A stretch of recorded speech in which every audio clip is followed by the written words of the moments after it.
E aí pessoal, tudo bem com vocês? Eu espero que vocês estejam maravilhosamente bem. E hoje eu lhes trago uma partida fantástica, que foi jogada entre o grande mestre Krikor, enfrentando ninguém mais, ninguém menos do que o maníaco dos gambitos, né? O maníaco dos sacrifícios, Witch Alien, o criador do Gambito Alien e um dos jogadores mais divertidos de assistir que já jogou o jogo de xadrez. Cara, eu sou muito fã desse cara. O Witch Alien é conhecido por ser maníaco dos gambitos, porque ele tem um gambito preparado contra qualquer abertura ou defesa que você escolha jogar contra ele. Vai jogar uma francesa, ele tem um gambito contra a francesa. Você vai jogar uma hatch, ele tem um gambito contra a hatch. Vai jogar uma siciliana, ele tem um gambito contra a siciliana. E claro, o mais famoso é o gambito dele contra a Caro-Kann, o Gambito Alien, onde ele entrega um cavalo meio que por nada e deixa o jogo um inferno pro adversário, apesar de ser um gambito completamente refutado. O Krikor já sabe da fama aqui do Witch Alien, então ele começa com um lance cavalo em F3, e ele tava em live quando ele jogou essa partida, ele perguntou assim, pô, será que ele vai jogar um gambito contra cavalo em F3, um lance tão sólido?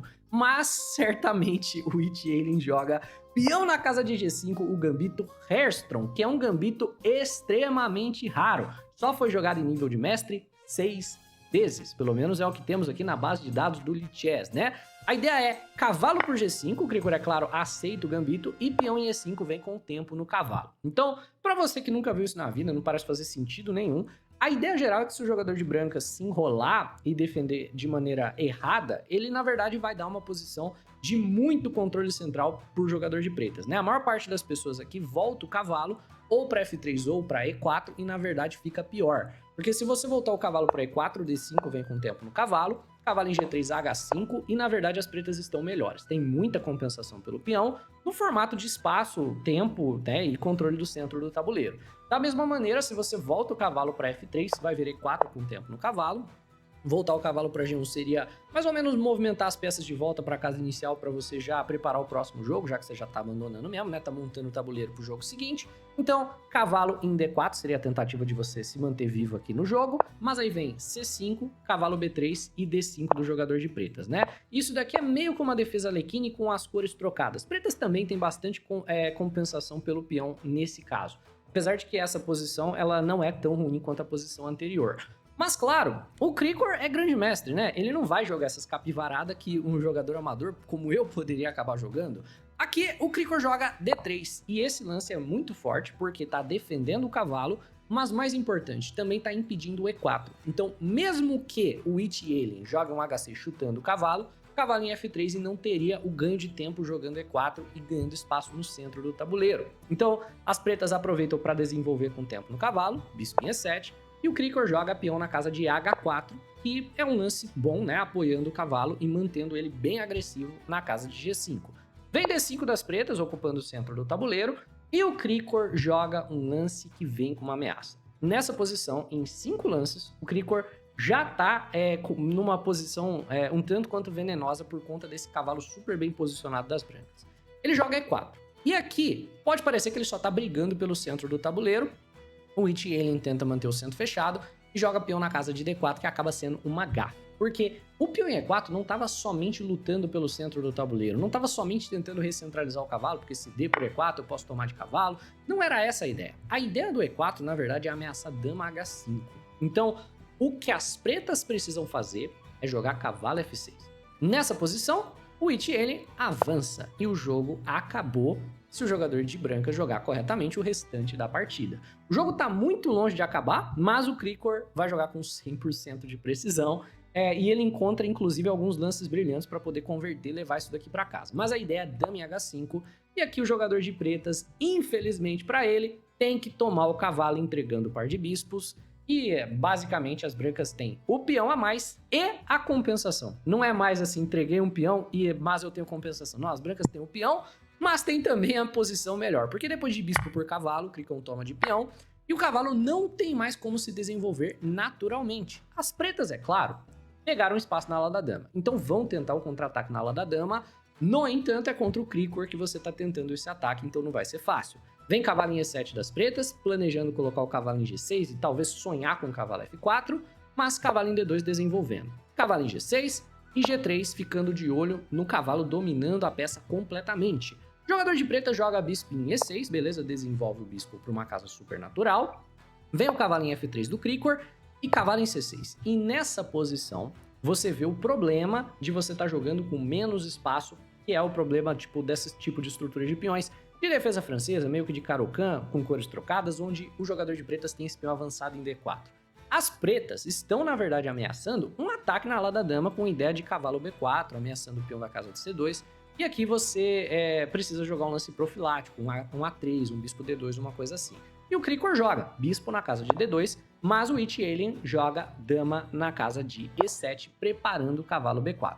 Claro, as pretas poderiam, né, as brancas, perdão, poderiam jogar um A3, né, e aí as pretas seguiriam com uma ideia de rock longo, e o jogo segue por mais algum tempo, mas aqui o Krikor ele faz um cálculo extremamente preciso, muito bonito, bispo em H3. E nessa posição, ele está permitindo ao seu adversário ir para o plano dele, cavalo B4, pressionando o ponto C2.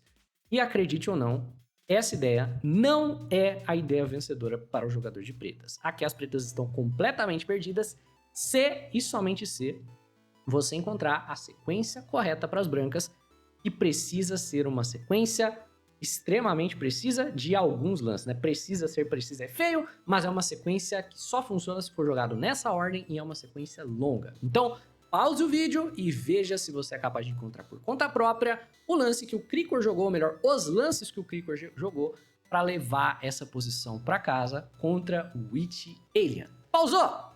Encontrou? Cara, eu espero que você tenha sido capaz de encontrar. Meus parabéns para aqueles que acharam a ideia de simplesmente deixar cavalo por C2 ser jogado e jogar bispo toma bispo na casa de E6. Esse lance é absolutamente brilhante e o objetivo do lance é o seguinte: se você tomar de dama, você vai perder o cavalo. Tomou de dama, pendurou o cavalo, né? Se você tomar de peão, o problema é que o peão não mais defende o cavalo de G6 e aí você vai ver que isso vai ser um problema mais para frente. Mas vamos lá, se tomar de dama, bispo por cavalo, beleza, temos a vitória mais simples possível, ganhamos uma peça inteira. Se você jogar cavalo por C2, aqui as brancas têm que jogar rei em E2, e mesmo depois de cavalo por A1, você joga bispo em F5, cavalo em C2, e olha só o que calculou o Krikor. O cavalo não sai. Na prática, você trocou aquela torre de A1 pelo bispo de E6 e pelo cavalo, porque A3 e o cavalo tá preso, não dá para salvar a peça. No próximo lance você vai jogar torre C1 e vai prender o cavalo. Então, cavalo por C2 parece um bom lance, mas não é.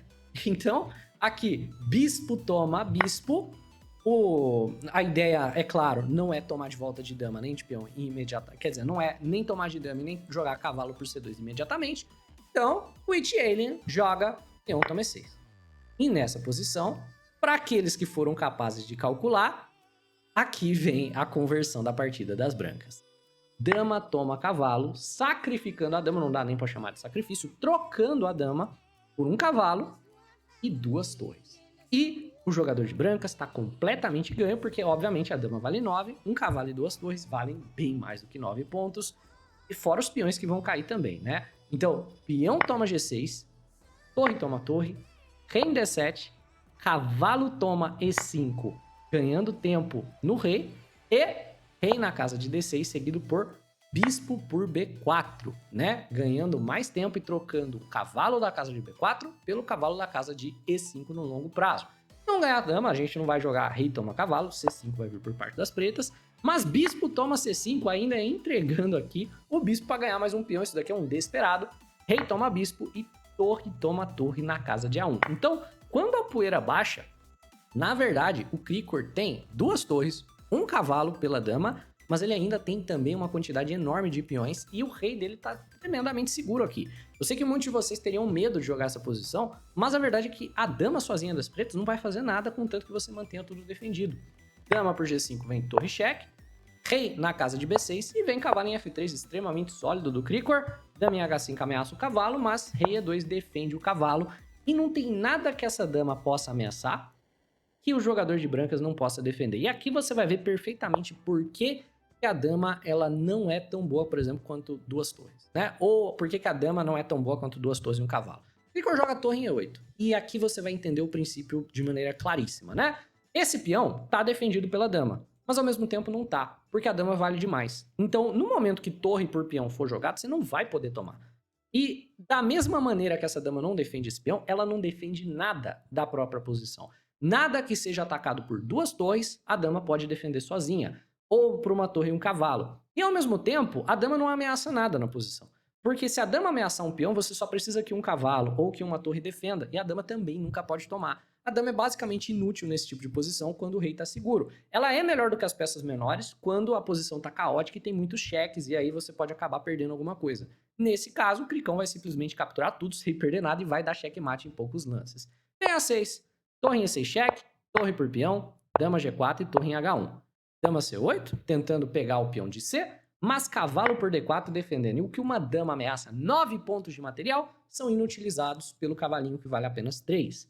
Dama cheque, o cavalo volta, dama C8 e o peão avança. Dama C7 ameaça a torre, torre D5. Aqui o Witch Alien também tá sem saber o que jogar. Ele joga G5 porque não tem lance, basicamente, né? Dando o peão, e o Cricor ainda vai conseguir trazer a torre com o tempo apoiado pelo cavalo.